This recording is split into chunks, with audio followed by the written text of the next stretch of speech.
noite vou começar a falar da série Abandone Suas Dores. E a intenção dessa série é fazer você abandonar as suas dores, né, as suas feridas, as suas marcas, e baseado nas minhas dores e nas minhas marcas que eu tive que abandonar. E a primeira marca e dor que eu tive que abandonar foi a religiosidade, a dor da religiosidade. A dor de ser ferida dentro da igreja e nunca mais querer voltar, porque eu entendia que aquele Deus que eles pregavam era um Deus que não era o que eu acreditava, porque eu falava, não, se Deus deu seu único filho para morrer por mim, por que que ele iria me castigar a cada passo errado que eu dei? E eu preferi sair, né, da igreja, com o entendimento de que talvez esse Deus que tanto falavam não existia. Eu cheguei a um momento onde eu não tinha mais para quem recorrer. Então eu fui recorrer de volta para Deus. E interessante que eu conheci um Deus que ele me viu fora da igreja, ele me viu ferida, magoada, ele me viu totalmente destruída. E ele me deu uma chance, e ele disse que me amava. E eu ficava me questionando como que ele poderia me amar dessa forma, desse jeito, como que mesmo eu desse jeito eu orava e ele atendia aos meus pedidos, como? E aos poucos Deus foi me ensinando o amor, o perfeito amor dele, né? E foi me mostrando o quanto a religiosidade tinha me ferido e tinha atado os meus braços e as minhas mãos, tinha me oprimido, né? E a primeira coisa que eu vi tá lá em João 1, 11 e 12, que diz assim: veio para o que era seu, mas os seus não o receberam. Contudo, aos que o receberam, aos que creram em seu nome, deu-lhes o direito de se tornarem filhos de Deus. Então, o que eu queria falar desse primeiro ponto é que Jesus aqui mostra a religiosidade, mostra aqui que os fariseus não o aceitaram, né? E os fariseus eram os mestres da lei, né? E eram aqueles que ditavam o que era certo, o que era errado. Naquele tempo eles viviam embaixo da lei e diziam isso. E o que está dizendo pra gente nesse momento é que Jesus não veio para aqueles que estavam dentro da igreja. Ele aqui está falando assim, ele veio para eles, mas eles não o receberam. Então, Jesus fez o quê? Ele foi atrás daqueles que foram se tornar filhos de Deus, né? Que fomos nós fomos adotados, né? Nós somos os filhos adotados, né? E é interessante porque uma pregação eu ouvi que filho adotado é aquele que a gente escolhe. O filho que nasce da nossa barriga é aquele que Deus escolhe, né? Mas aquele adotado é aquele que a gente escolhe. E Jesus escolheu nos adotar porque dentro da própria igreja ele não pôde ser escolhido, ele não pôde fazer nada, né? E aqui a religiosidade, né? Tenho certeza que os fariseus eles tinham grande sabedoria, grande nível teológico. Aquele negócio, tinham várias patentes, vários cursos superiores, né? E sabiam de todas as coisas, né? Sabiam o que significava cada coisa na Bíblia, a sua origem e tal. Mas Jesus falava aqui que a religiosidade impediu eles de receber a Jesus. E quão deve ter sido ruim. Claro que eles não caíram em si, né? Mas para o próprio Jesus entender que aqueles eram sabedores da Bíblia, conheciam os profetas, conheciam as passagens bíblicas, mas não entendiam que ele era o Filho de Deus, né?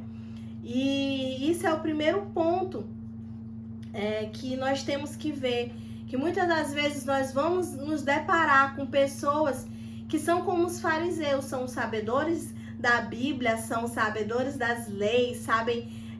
tem altos níveis de teologia, sabem tudo, né, da teologia, mas não tem o entendimento, o reconhecimento verdadeiro de quem é o Filho de Deus. Não tem esse reconhecimento e esse entendimento. E aí nessa mensagem eu vim dividir em 2 pontos. O primeiro ponto fala que a religiosidade fere, mas o amor cura. E o segundo ponto diz que a religiosidade limita o poder de Deus. E aí vamos para o primeiro ponto. O primeiro ponto é a religiosidade fere, mas o amor cura. E aí a gente vai lá em Efésios, capítulo 1, versículos 4 e 5, que diz assim: porque Deus nos escolheu nele antes da criação do mundo, para sermos santos e irrepreensíveis em sua presença. Em amor nos predestinou para sermos adotados como filhos, por meio de Jesus Cristo, conforme o bom propósito da sua vontade. O que nós podemos ver aqui, Paulo estava dizendo a respeito das bênçãos espirituais que Cristo deixou, e ele falou que em amor nós fomos adotados, que em amor nós fomos escolhidos, aqui está falando desde da criação do mundo ele nos escolheu. E quando eu entendi quando eu vi esse versículo a primeira vez, assim, realmente foi como uma espada de 2 gumes, né? Porque aqui estava falando, Deus me escolheu antes da criação do mundo. Então ele saberia que eu cairia, ele saberia que eu iria para o fundo do poço, ele saberia todos os meus erros, todas as minhas falhas. E mesmo assim ele me escolheu diante de tudo isso, ele sabendo do meu gênio difícil, sabendo quão resistente eu seria, quão desobediente, o quão todas as palavras, assim, quão ruim realmente eu seria, ele me escolheu. E isso mexeu tão profundo no meu coração, como se dissesse assim, Flaviane, eu sabia dos teus erros. Porque às vezes a gente vive em culpa, em condenação, dizendo assim, eu não sou merecedora desse amor, Deus, por favor, eu acho que o Senhor errou, eu acho que o Senhor escolheu a pessoa errada, não sou eu acho que não tem como ser eu, não tem como. Então, às vezes a gente se questiona isso, não tem como ser eu. E realmente, Deus não está falando aqui de merecimento, Deus não esfrega na nossa cara isso, né? Dizendo assim, você não mereceu ser escolhida, pelo contrário. Ele fala em amor, que nós fomos escolhidos. Claro que isso muito me emociona, porque nós somos falhos e nós erramos diariamente, constantemente. A nossa vontade é cumprir princípios, é obedecer, é alegrar o coração de Deus, mas a nossa natureza humana às vezes não permite que a gente faça isso. Mas o que eu quero falar para você é que abandone essa religiosidade que te feriu na igreja. Às vezes realmente os irmãos não percebem e não entendem que nós somos humanos e nós somos falhos, nós erramos, nós caímos, nós pecamos.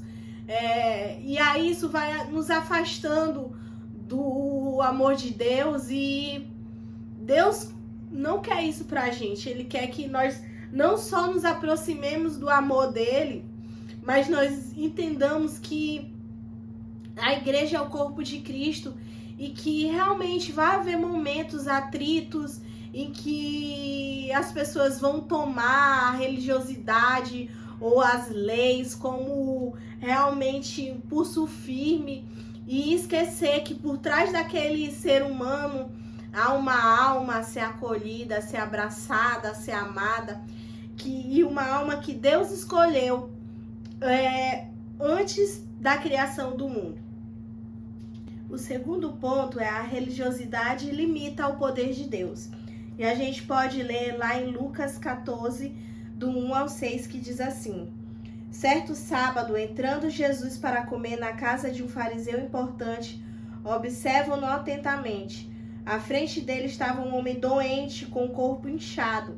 Jesus perguntou aos fariseus e aos peritos da lei: é permitido ou não curar no sábado? Mas eles ficaram em silêncio. Assim, tomando o homem pela mão, Jesus o curou e o mandou embora.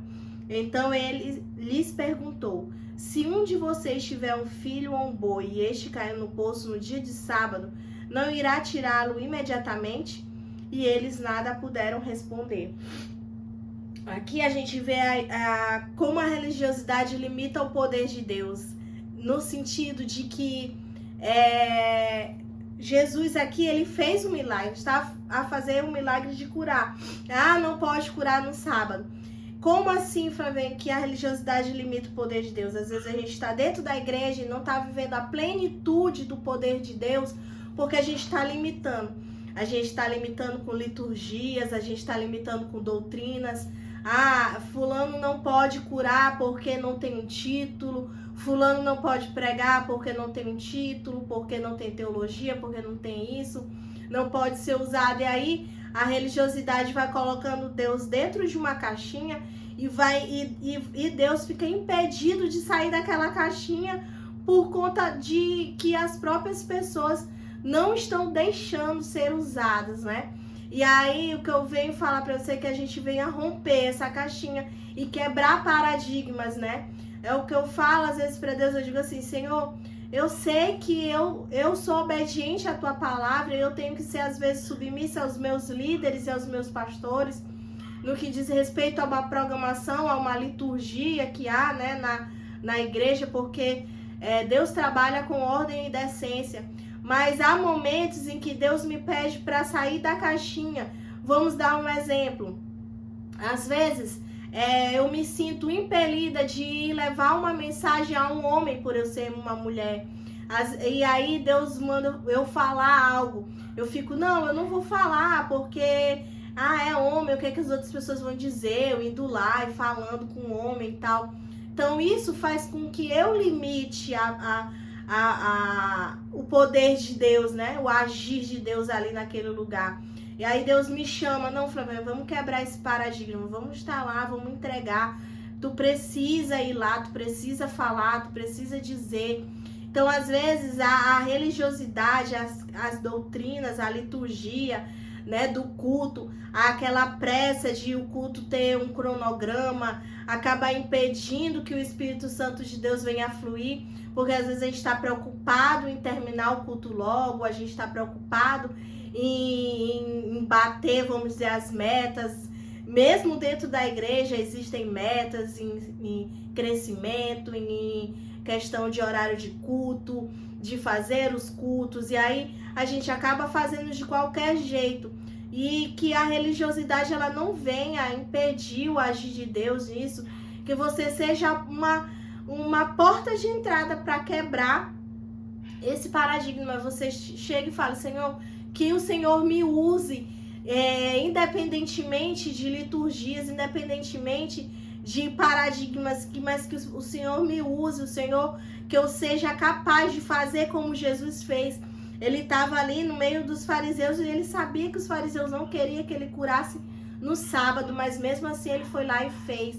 Quantas vezes a gente fica intimidado por pessoas que vêm e falam assim, não é para você fazer desse jeito, não é para ser feito desse jeito, mas se Deus te mandou, que você não venha impedir. Então, o que eu venho dizer na mensagem de hoje, abandone essa sua dor que a religiosidade lhe causou, que você possa entender que Deus é amor, que Deus te ama, e que ao contrário da religiosidade que fere, o amor de Deus vem para curar, e ao contrário do que a religiosidade faz de limitar o poder de Deus, e você venha entender que o poder de Deus é ilimitado, que você venha assim, sentir a vontade de voltar à casa do Pai e entender que ali, apesar de ser um lugar onde você talvez foi ferido, talvez foi machucado, talvez recebeu as piores palavras da sua vida, mas que ali há a presença de Deus, que é a vontade de Deus que nós vivemos em comunhão com os nossos irmãos, e nós estejamos na igreja, e nós possamos entender que ali, eu perguntava muito para Deus, Senhor, por que ir ao culto? Por que ir à igreja? E aí, num dia, no culto comum, um domingo qualquer, que não era festa, Deus foi e deu uma palavra, que foi uma palavra, assim, que norteou o caminhar do meu esposo, né, durante muito tempo, até hoje em dia a gente se lembra dessa palavra, que foi um pastor que foi usado na vida dele, e deu um direcionamento pra gente. E ali Deus me mostrou que a igreja também é um lugar onde fluem os dons espirituais. Não tem como a gente fluir nos dons espirituais se não tem pessoas ao nosso redor. Não tem para quem a gente entregar o dom da profecia se a gente está trancado dentro de um quarto assistindo uma pregação. Não tem como a gente receber a cura ou mesmo orar para que pessoas sejam curadas, sendo que a gente só vive dentro de quatro paredes. A gente não tem comunhão com os nossos irmãos. Não tem só como os dons fluírem no nosso meio, mas também os frutos do Espírito. Os frutos do Espírito, elas só vão nascer, vão crescer, vão florescer, né? Se você estiver plantado na videira, né? Se você não estiver plantado na videira que é Cristo, que é a igreja, não tem como esses frutos do Espírito nascerem, né? E aí, às vezes, a gente precisa, às vezes não sempre, a gente precisa do fruto do domínio próprio, né? Para que venhamos dominar a nossa carne e sejamos tardios em falar, pronto a ouvir. É o fruto do Espírito que eu mais preciso, eu acredito que é o que mais Deus tem me chamado a praticar, né? E outros frutos da alegria. Às vezes você está se sentindo triste. A alegria é um fruto do Espírito. Então, como que você vai ter alegria? Em comunhão com o irmão, entendendo, abraçando, orando junto com o irmão, chorando pela dor dele, né? E é de Deus, a vontade de Deus é que nós estejamos, como eu já falei, junto com os irmãos em comunhão. Nós somos um corpo, o corpo de Cristo, né? E é isso, às vezes, realmente, às vezes minha unha, ela arranha uma parte da minha pele, né? E às vezes, realmente, isso vai acontecer. Na Bíblia fala que ferro afia ferro, né? E às vezes Deus permite que isso aconteça para que nós sejamos moldados, forjados, mas que você venha aceitar a vontade de Deus sobre a tua vida e entender que Deus te ama, Deus te espera, que lá na igreja você vai encontrar acolhimento, apesar de ter irmãos que já te feriram, mas você vai encontrar um lugar onde você vai ver a vida de Deus florescer e crescer ali dentro. Você vai ser cuidado, né? E assim, que você possa abandonar essa ferida, dizer, Senhor, entender que você foi ferido, mas abandonar ao mesmo tempo essa ferida. E para terminar, eu queria ler lá em Provérbios 27:17, que diz assim: assim como o ferro afia o ferro, o homem afia o seu companheiro.